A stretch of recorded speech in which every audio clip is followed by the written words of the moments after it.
திருக்குறளை பொருளோடு அறிய வந்த அன்பு நெஞ்சங்களுக்கு வாழ்த்துக்கள்.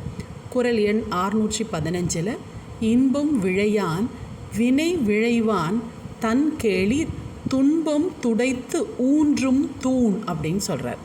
சென்ற குறளில் மடியோடு இருக்கிறவன் முயற்சி செய்கிறதுக்கு அவன் எண்ட் ரிசல்ட்டை செஞ்சான்னா அந்த பெருமையை அவனை நோக்கி போகும்னு சொல்கிறாரு. அதாவது இது ஒரு சராசரி மனுஷங்களுக்குரியது.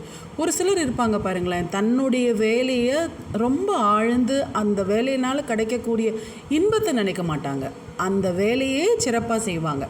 இன்பம் விழையான், அந்த வேலையை செஞ்சு முடிச்சதுனால தனக்கு என்னெல்லாம் சுகம் கிடைக்கும் அப்படிங்கிறத நினைக்காம வினை விழைவான், இந்த வேலை எனக்கு தரப்பட்டது, இந்த செயல் எனக்கு தரப்பட்டதை நான் சிறப்பாக செய்யணும் அப்படின்னு நினைக்கிறவன் தன் கேளிர், தன்னோட சுற்றத்தார், தன்னை சுற்றி இருக்கிற எல்லாருக்கும் துன்பம் துடைத்து ஊன்றும் தூணா, துன்பத்தை எல்லாம் அந்த தன்னோட துன்பமும் இல்லாமல் அடுத்தவங்கள துன்பம் எல்லாத்தையும் தொடச்சி ஒரு ஊன்றுகோலாக இருக்கக்கூடிய தூண் மாதிரி இருப்பான்னு சொல்கிறார்.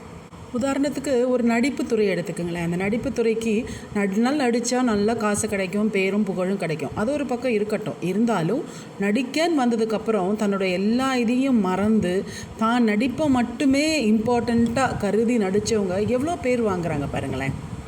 அவங்கள நம்பி டைரக்டர்ஸ் இருக்காங்க, அவங்கள நம்பி ரசிகர்கள் இருக்காங்க. அவர் ஒரு தூணாக எல்லாருக்கூடையும் ஒரு துன்பத்தை தொடச்சிருக்காரு. இது நடிப்புங்கிற தொழில் மட்டும் இல்லைங்க, எந்த தொழிலை வேணாலும் எடுத்துக்கோங்க.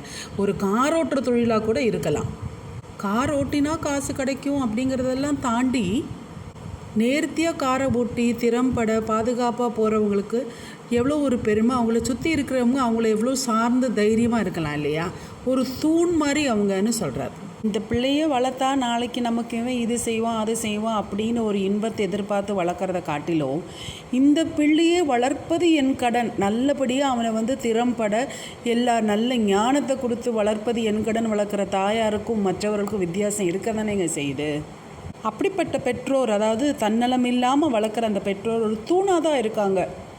அப்படி வளர்கிற பிள்ளைங்களும் நாளை மற்ற நாள் அவரை சுற்றி இருக்கிற சுற்றத்தாருக்கும் மற்றவருக்கும் அவன் ஒரு நல்ல நம்பகத்தகமான ஒரு தூணாக தான் இருக்கிறான்.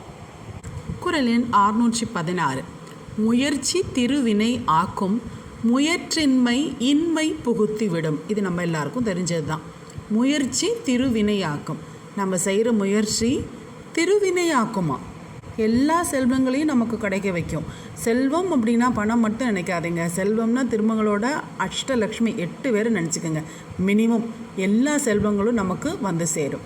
முயற்றின்மை, முயற்சியே செய்யாமல் இருந்தால் இன்மை புகுத்தி விடும், இருட்டில் நமக்கு துன்பத்தில் நம்மளையே புகுத்தி அப்படியே நெட்டி நகர்த்தி உள்ளே தள்ளி விட்டுருன்னு சொல்கிறார். இது நாம் எல்லோரும் நன்கு உணர்ந்து தான். நம்மளே எத்தனையோ பிச்சைக்காரங்களை திட்டிருப்போம், கையும் காலும் நல்லா இருக்குது தானே, 4 வீட்டுக்கு போய் நல்லா உழைச்சி சம்பாதிச்சு முன்னேற வேண்டியதானே, ஏன் என்ன பிச்சை எடுத்திருக்கேன்னு திட்டாத ஆளுங்களே இல்லை. அதனால் வறுமை அப்படிங்கிற இன்மை நமக்கு வர வேண்டான்னு நினச்சோம்னா கண்டிப்பாக முயற்சி எடுத்து முன்னேறக்கூடிய வழிகளை தேடி நாம் தான் போகணும். நன்முயற்சிகள் மட்டுமே திருவினை ஆகுங்கிறத நாம் அழுத்தமாக பதிஞ்சிக்கணும், நம்ம அடுத்த ஜென்ரேஷனுக்கும் அதை புகுத்தணும். இன்று செல்வந்தராக இருக்கும் பலரும் முயற்சி செய்துதான் அந்த இடத்தை அடைந்தனர் என்பதை நினைவுகூட்டிய நம் திருவள்ளுவருக்கு நன்றி கூறிவிட்டு மீண்டும் அடுத்த குறளில் நாளை காணலாம். நன்றி. வாழ்க தமிழ், வளர்க வையகம்.